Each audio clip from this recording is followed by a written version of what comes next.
everyone, we are back again. I'm Ling and this is Professor Richard from UNUIS. Today we will continue to discuss our topic in the last video, future career. However, today we will focus in a specific field which is marketing and communication. Nowadays, there's a lot of high school students who are interested in this field.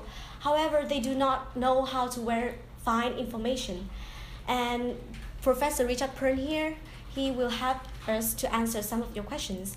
The first one, Professor, can you help us to explain the relationship between marketing and communications? Okay. The two, marketing and communications, are two completely independent fields of study.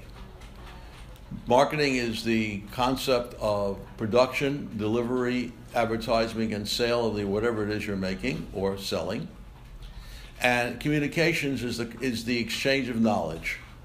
One person communicating with the other is transfer of knowledge from one person to the other. However, they are interrelated because in marketing you have to use communications. Communications is used in marketing to do whatever it is you want to do. The marketing is composed of what we call the 4 P's in research. The product, whatever it is you're going to sell, whether it's a service product or a physical product, a plant or a phone or whatever it happens to be.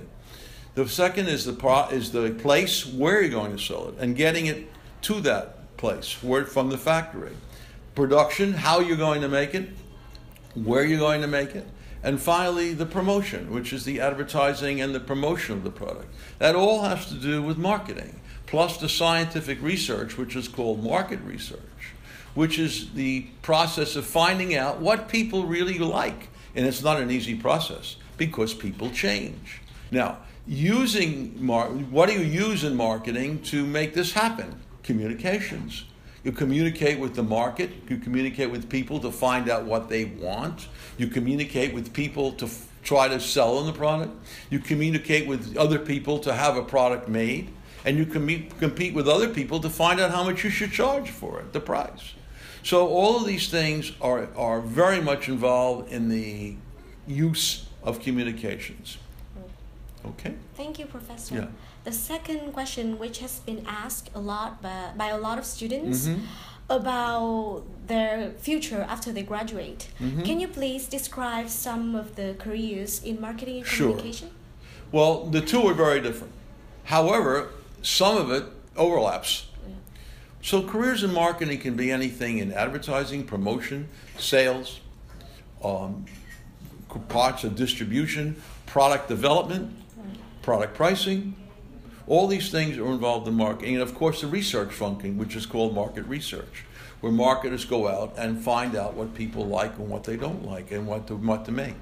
Communications, on the other hand, can be overlapped into business, or you can go into a separate line, which is more towards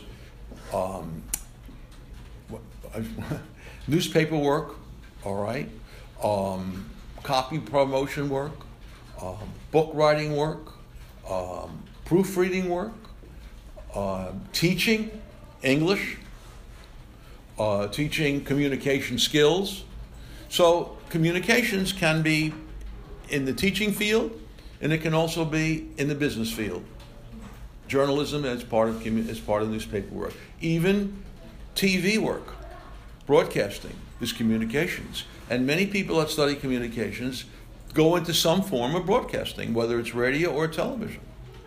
Wow, it seems like the opportunity door is widely open for all students who are interested in marketing and communication. That's correct. Last question for today.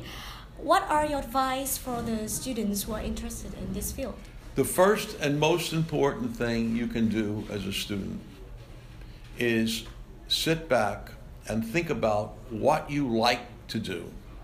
Not should I do it? Not what do other people want me to do? What do you like to do? Because you're the person that's going to have to do it for the rest of your life. What's the sense in doing something you don't want to do for the rest of your life and being unhappy?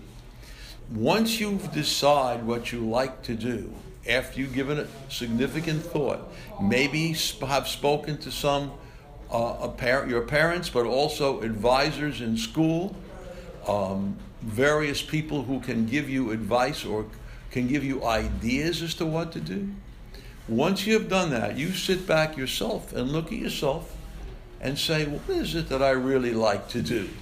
Once you decide that, you will figure out a way to somehow incorporate at least a part of that into making a living, your career. You'd be surprised how very often people go into one field and they say, I don't want to do this, I want to do that, and they change. The easier way to do it is to try and figure out what you like to do in the first place, so you don't have to change. When you go to university or college, you're going to study a variety of subjects. If you study something and you like it, put that on your to-do list. If you study stuff and you say, I don't really like this that much, forget about it. One of the reasons you're in college is to try to figure out what it is you like and don't like. So if you study a subject and you say, this is interesting, take another course in that subject. Learn more about it. Take 2 courses in that subject. Learn even more about it. That can help you decide what it is you like to do. And also you can speak to the professors and say, hey, I really like this. What do I do with it when I get out of school? And then they can help you. And there's advisors in schools as well that can help you. Your parents can somewhat help you. Friends a little bit can help you, not too much because generally they have a different attitude. But you get all this input, and then you get it up in here and you kind of move it around and you find out, you say, this is what I really like to do. And then you know what? You go out and you do it. So my advice to everybody coming out of school is, the first thing, think about what you like to do. Follow it out. Investigate it. See what the opportunities are. See if you think you would like to be doing this for the next 30 or 40 years. And go from there. Thank you so much. You're very welcome. Maybe the first thing I would do after filming this video is to applying for a marketing program. And we hope that you guys are happy with our information today. And please keep sending us more questions. And see you again. Bye.